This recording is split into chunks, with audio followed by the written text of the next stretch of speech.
Good morning students, welcome back in your SST class. I am your teacher Miss Pooja here again with a new video as we have started our new topic from the geography chapter 1, the earth and the solar system, right? So today we will learn further. So without wasting time, let's start. This is our chapter 1, the earth and the solar system. We learnt about the heavenly bodies or the celestial bodies, right? We also learnt about the galaxy and the solar system. So today in this class we will learn about the components of solar system.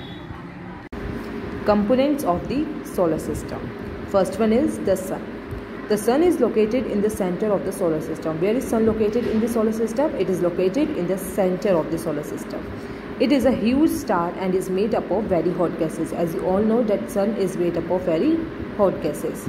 It provides the pulling force that binds the solar system. What it provides? It provides the pulling force. As you all know that all other planets revolve around the sun, right? So वो अपनी orbit पे ही एक ही जगह पे move करते हैं. वो किस वजह से मूव कर पाते हैं? जस्ट बिकॉज सन की तरफ से एक फोर्स आ रहा होता है जिसकी वजह से वो अपनी उसी पोजीशन पे रहते हैं और उसी पे सन के चक्कर लगाते हैं, right? Size of the sun is about 109 times greater than the earth. Size of the sun is about 109 times greater than the earth.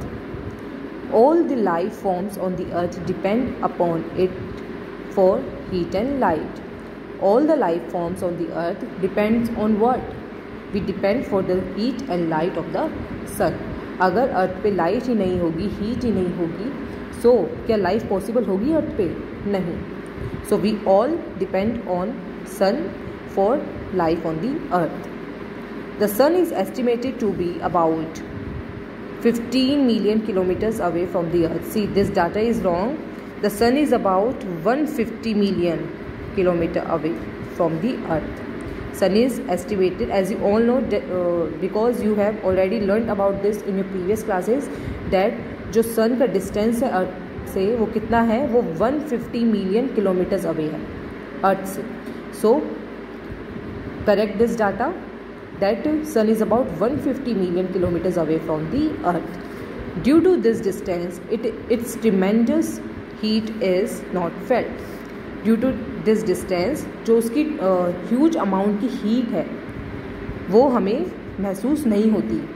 See, in the summers हमें सन ये जो UV rays होती हैं, सन की जो rays होती हैं वो हमें इफ़ेक्ट करती हैं, but not that much, just because सन अर्थ से बहुत दूरी पे है. अगर सन बहुत पास आ जाएगा अर्थ के तो हम बिल्कुल भी सर्वाइव नहीं कर सकते, जस्ट बिकॉज अर्थ की जो सन में से जो रेज निकलती हैं वो बहुत ज़्यादा ह्यूज अमाउंट की होती हैं, बहुत टेरिबल होती हैं. Its tremendous heat is not felt just because of its distance. It takes 8 minutes for the light from the sun to reach the earth. How much time it will take to reach the earth? It takes 8 minutes for the light from the sun to reach the earth. The temperature on the surface of the sun is about 6000 degrees Celsius and that of its center is about 1,50,00,000 degrees Celsius. The temperature on the surface of the sun is, जो sun का surface है उसका temperature कितना है? 6000 degree Celsius. और जो उसका centre है, सन का सेंटर है, वहाँ पे टेम्परेचर कितना है? 1,50,00,000 डिग्री सेल्सियस. सो इससे आप अंदाज़ा लगा सकते हैं कि it is that much hot. So this is our first component of the solar system. In the do you know the sun consists of 71% hydrogen, 28% helium and 1% other gases. See, हमें as you all know that sun is made up of very hot gases. So यहाँ पे do you know में हमें information given है that it consists of 71% of hydrogen. 71% hydrogen है sun के अंदर, 28% helium gas है and 1% अदर गैसेस हैं. Okay, so this is all about the sun. Now planets. So how many planets are there in our solar system? Yes, there are 8 planets in our solar system. So, there are 8 planets in our solar system. In order of their distance from the Sun, they are Mercury, Venus, Earth, Mars, Jupiter, Saturn, Uranus, and Neptune. Pluto was considered as the 9th planet, but in 2006 it was removed from the list of planets by International Astronomical Union and is now considered as dwarf planet. See, जो Pluto था वो हमारा 9th planet था, as you all know, but 2006 में international astronomical union द्वारा उसे एक dwarf planet consider करा गया, उसे हमारे सोलर सिस्टम की प्लैनेट की लिस्ट में से हटा दिया गया. वाई? जस्ट बिकॉज प्लूटो इतना छोटा प्लैनेट है और वो जो सोलर सिस्टम में जो प्लैनेट्स होने चाहिए हैं उसके क्राइटेरिया को वो पूरा नहीं कर पा रहा था. मीन्स अगर हम प्लूटो को एज अ प्लैनेट अपने सोलर सिस्टम में लेके चलते तो ये जो मीटियोर्स, कॉमेट्स, एस्ट्रॉइड्स हैं, हमें इन्हें भी एज अ प्लैनेट लेना पड़ता क्योंकि वो भी उसी के जितने इतने छोटे होते हैं. सो हम सभी ऐसे प्लैनेट्स को हम अपने सोलर सिस्टम में नहीं रख सकते. राइट? दैट्स वाई जो इंटरनेशनल एस्ट्रोनॉमिकल यूनियन है, जो ये पूरा एस्ट्रोनॉमी देखती है, उन्होंने प्लूटो को 9th प्लैनेट की पोजीशन से हटा दिया. So now there are 8 planets in our solar system. So planets are divided into 2 categories, inner planets and the outer planets. Planet कितनी कैटेगरी में डिवाइडेड हैं? 2 में, inner and outer. Inner planets include Mercury, Venus, Mars and Earth. They are named so as they are closer to the Sun. Why they are called the inner planets? Just because they are closer to the Sun. They are made up of rocks and are also called terrestrial planets. They are made up of rocks, that's why they are called terrestrial planets. Terrestrial planets हम उन planets को बोलते हैं जिनमें land होता है.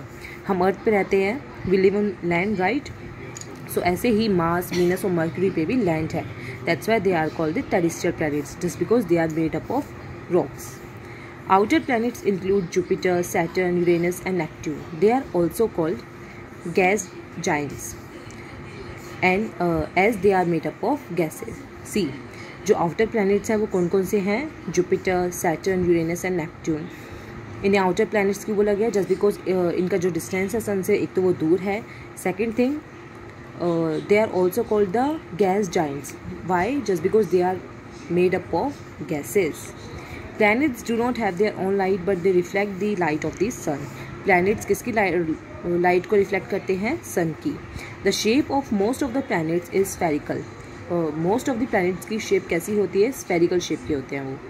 Each planet revolves around the sun in a fixed path called orbit. As you all know that each planet revolves around the sun at a fixed path, we call that path orbit. Along with revolving around the sun, the planets also rotate on their own axis. Planets सन के चक्कर तो लगाते ही हैं, साथ में वो अपनी axis पे भी रोटेट करते हैं. The time taken by the each planet for the rotation and the revolution is different. Rotation, when the planets rotate on its own axis we call it rotation. When the planets revolves around the sun we call it revolution. Okay, I hope you know the difference between these two things. The earth takes 24 hours to complete one rotation. See, अर्थ को अपनी ही axis पे rotate करने में कितना time लगता है? 24 hours लगते हैं.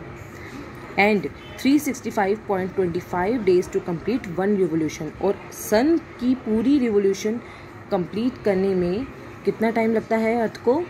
365.25 days. Right? So each planet, time taken by the each planet for the rotation and revolution is different. So a table is given in which we can see that the diameter of the planets, time taken for one revolution, time taken for one rotation, number of moons and the rings. See, you know the difference between the rotation and the revolution. When a planet rotates on its own axis, अपनी ही जगह पे जब वो rotate करता है तो वो rotation कहलाता है, और जब वो सन के चक्कर लगाता है पूरे, वो रिवोल्यूशन कहलाता है. डायमीटर जो उसका डिस्टेंस है उन प्लैनेट्स का, एंड नंबर ऑफ मून्स कि उनके मून्स, उनकी जो नेचुरल सैटेलाइट है वो कितनी है, एंड रिंग्स, अगर प्लैनेट पे रिंग है तो we have to mention yes, अगर नहीं है तो no. Okay, so for example हम अर्थ का ही देखते हैं। अर्थ का डायमीटर कितना है 12,742 and how much time earth take to complete the one revolution? It takes 365.25 days and for one rotation 23 hours 56 minutes। 24 hours में वो अपनी वन रोटेशन कंप्लीट करती है। और अर्थ की कितनी नेचुरल सैटेलाइट है? एक। और कौन सी है वो? Yes, it is moon. And क्या अर्थ में रिंग्स हैं? नहीं। So this is the data which is given to us, you can read it. Now come to the earth. The earth is a unique planet as it has life. Earth को unique planet क्यों बोला गया है? Just because it has life. It has all the conditions necessary to sustain life, such as temperature which is neither too hot or nor too cold, availability of oxygen, a life supporting gas, and the presence of fresh water and food. See, जो अर्थ है वो सारी conditions को fulfil करती है, तभी वहाँ पे लाइफ है। और वो कंडीशंस कौन कौन सी हैं? Temperature which is neither too hot nor too cold. एक तो वहाँ का जो अर्थ का टेम्परेचर है वो ना ही ज़्यादा गर्म है और ना ही ज़्यादा ठंडा है। वहाँ पे ऑक्सीजन की अवेलेबिलिटी है, ऑक्सीजन अर्थ पे अवेलेबल है which is a life supporting gas, and the presence of fresh water and food. Earth पे फ्रेश वाटर और फूड भी है, that's why life exist in earth. About 71% of its surface is covered with water. Earth का 71% surface किससे cover है? Water से। Hence the earth is also known as the blue planet. That's why earth को क्या बोला जाता है? Blue planet. It is the 5th largest planet in the solar system and the 3rd planet from the sun. See, Earth 5th largest planet है हमारे solar system में and 3rd planet from the sun. Sun से कौन से number पे आता है Earth? 3rd number पे। It takes 365 days and 6 hours to revolve around the sun. As you all know कि कितना टाइम लगता है अर्थ को अपनी रिवोल्यूशन कंप्लीट करने में? 365.25 days means 365 days and 6 hours and 24 hours it takes to complete the one rotation on its axis. The earth is slightly flat at the poles and wider around the equator. This shape is described as geoid. सी, जो हमारी अर्थ है वो slightly थोड़ी flat है। कहाँ से? पोल से। As you all no कि 2 पोल्स होते हैं अर्थ के, north pole and the south pole. So poles की साइड से वो थोड़ी फ्लैटन है and wider round the equator. जो इक्वेटर है सेंटर में हमारी अर्थ के, वहाँ से वो कैसी है? बल्जिंग सी है, वाइड सी है। दैट्स वाई जो अर्थ की शेप है उसे जॉइड बोला जाता है। जॉइड इसलिए ही बोला जाता है जस्ट बिकॉज इसकी कोई ऐसी एग्जैक्ट हम शेप बता नहीं सकते हैं, जस्ट बिकॉज ये ऊपर से फ्लैट है और बीच में से बल्जिंग सी है। So this is about the earth. Now come to the satellites. Satellites are celestial bodies which revolve around a planet. They can be natural और man made. As you all know and you all learned in your previous class about the satellites that there are 2 types of satellites, artificial satellite and the man-made satellite. For example, moon is the natural satellite. Satellites do not have their own heat or light but reflect the light of the sun. See, जो हमारी natural satellite है moon, वो किसकी light को reflect करता है? sun की light को. All the natural satellites rotate on their own axis besides revolving around the host planet. सी, जितनी भी नेचुरल सैटेलाइट्स होती हैं वो अपनी एक्सिस पे तो रोटेट करती ही हैं, साथ में अपने होस्ट प्लैनेट मींस जो जैसे मून किसके अराउंड घूमता है? अर्थ के, राइट। सो अर्थ क्या है? मून का होस्ट प्लैनेट है। सो जितनी भी नेचुरल सैटेलाइट्स हैं वो अपनी एक्सिस पे भी रोटेट करती हैं और रिवोल्यूशन भी लगाती हैं अपने होस्ट प्लैनेट के। There are more than 100 known satellites in the solar system. कितनी हैं? 100, more than 100 satellites in the solar system. Artificial satellites are the man-made and are built for the purpose of collecting, communicating and broadcasting information. As you all know, जो artificial satellite होती है उनको हम किस लिए बनाते हैं? ताकि हम communicate कर पाए। हमारा जो broadcasting होती है, जो हमारा इंटरनेट चलता है, वो किसकी हेल्प से चलता है? वो सब सैटेलाइट्स की हेल्प से ही चलता है। So artificial satellites man made satellites होती हैं which are built for the purpose of collecting information. Okay, so these are some of the pictures of the satellites. So this is all about today. I hope you understood all the things we have learned about the components, some of the components of the solar system. We will learn further in our next class. Till then, read this chapter till this topic. Thank you and take care.